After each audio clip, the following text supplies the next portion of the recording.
No, it's strange, but I love you, Daniel. Simon, I love you too. It's impossible to imagine a name more synonymous with Hollywood or the music industry than Simon Cowell. The music executive / talent show judge currently has an estimated net worth of approximately $600 million after being in the industry for over 5 decades. The 63-year-old has worked his way from the bottom up and now prefers to live his life in as much luxury as the world can offer. The generous yet ruthless millionaire has spent a lot of his time and resources ensuring the success of so many artists that he has now managed to become a permanent fixture in the industry. He's dug his claws so deep into the fabric of how we view the music industry that it is now impossible to imagine it without him, and doing so has awarded him his wealth and fortune, one that he spends doing whatever he pleases. And that amount of money in the hands of a single person prompts the obvious question: how exactly does Simon Cowell spend his millions? What do you think I'm going to say to you? No. Correct. Goodbye. Thank you, Andrew. I'm going for lunch. Thanks very much. Perhaps if we first talked about how exactly Simon built such a huge empire worth $600 million, we may understand his lifestyle choices better.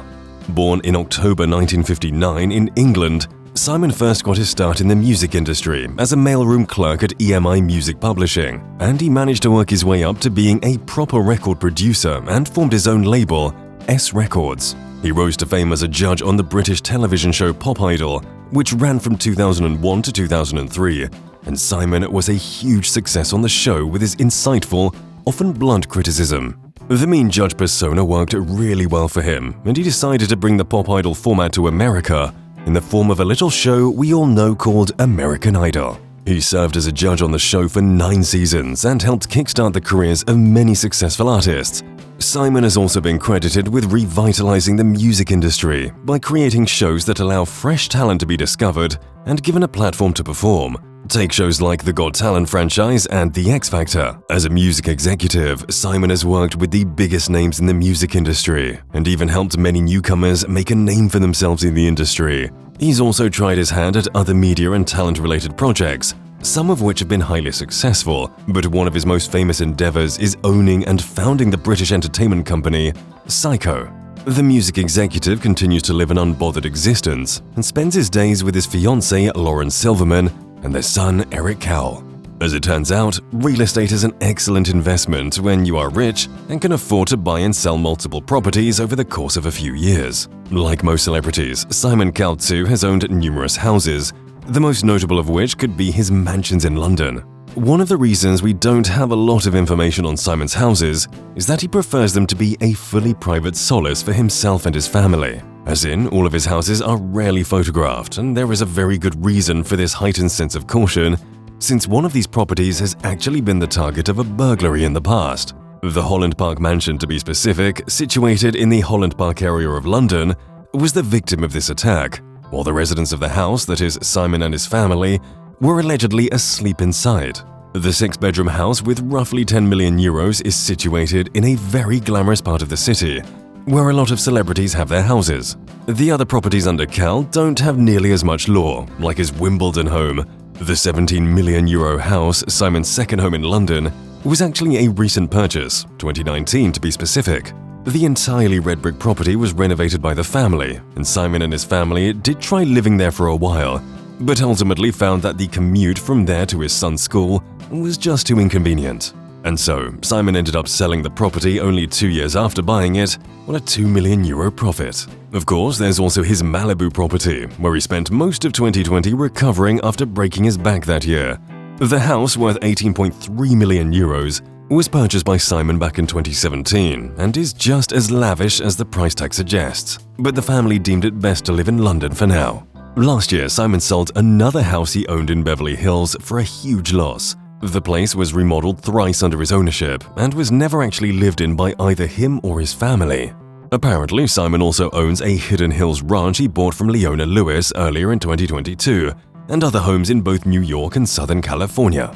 While his real estate portfolio is impressive, quite nothing could top Simon Cowell's car collection. Apparently, the business mogul has turned one of his house's tennis courts into a parking space for his land vessels. The entrepreneur has a special interest in vehicles and spares no expense, quite literally when it comes to collecting them. Reportedly, Simon currently owns over 24 cars, of which some are currently the most expensive cars to own in the world.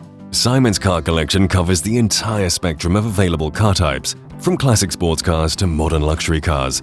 Take for example his Porsche Speedster, the classic white car with a double carbureted engine that represents just how far the car company has come. The Speedster, a Porsche 356 to be specific, was once at the forefront of the sports car trend and made it what it is today. He's also been spotted with a 1966 Ford Bronco, an apparent favorite among celebrities since Lady Gaga also has a first-gen Bronco Roadster. The car runs on a naturally aspirated 6-cylinder engine and can achieve around 90 to 100 horsepower. The chassis for this car was an original design and also one of the first consumer SUVs ever. He also owns a Jaguar F-Type Coupe, one of his multiple Jaguars. Another noteworthy car in his Jaguar collection is the Jaguar Eagle Speedster. The car is a classic piece originally produced in the 1950s and 60s and might just be the most expensive car in his collection, with a collector's value that can reach over $2 million easily. In his Bentley collection, Simon currently owns an Azure and a Bentley Continental convertible, both sleek back and the perfect combination of style and speed. He also drives a Rolls-Royce Phantom with its infamous V12 engine, a favorite among celebrities, and like a respectable English gentleman, owns at least one Aston Martin, the DB7 to be specific. There are also other interesting vehicles in his collection, like a few EVs and minis. He owns at least one Tesla Model S and also drives a Smart Fortwo. He's even been spotted on a few bikes and scooters, something that's not uncommon in European cities. The Vespas seem to be his personal favorite, but he also has a Can-Am Spyder, a 3-wheel 6-speed bike that looks exactly as impressive as it sounds. Some other luxurious purchases made by the multimillionaire include a state-of-the-art slipstream yacht, one of the most ornately designed options available for sea travel today. Unsurprisingly, he owns a private jet, which is great since he does not seem like a very patient man by nature. The private jet Cowell owns is a Gulfstream 5. Given the amount of executive travel, the jet is put to very good use.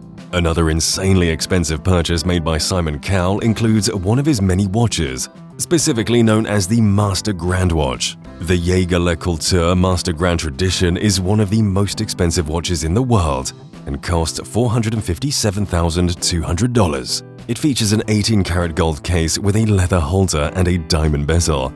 The paved dial is made almost entirely out of diamonds. It's a rare and elaborate model suited to a man of his standing. Simon also spends a lot of money on vacations with his family and invests in companies and projects he's passionate about.